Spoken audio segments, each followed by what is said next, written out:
2026 সালে বাংলাদেশে জনপ্রতি সর্বনিম্ন ও সর্বোচ্চ ফিতরা কত টাকা? পরিবারের ছোট শিশু ও নবজাতকের জন্য কি ফিতরা দিতে হবে কিনা?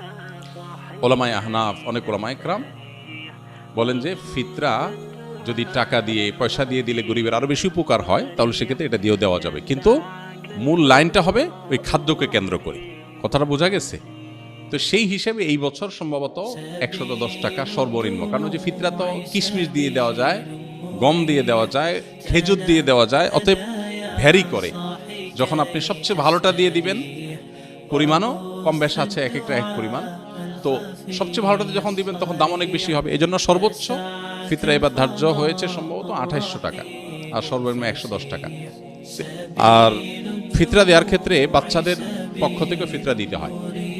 ফিতরা পরিবারের কর্তা যিনি, তার পরিবারের সকল সদস্য যারা তার অধীনস্থ আছেন সবার তরফ থেকে তিনি ফিতরা দিবেন। এমনকি যে বাচ্চা ঈদের আগের দিন জন্মগ্রহণ করেছে, আর যদি তারপরে জন্ম হয় তাহলে তার জন্য ফিতরা নেই।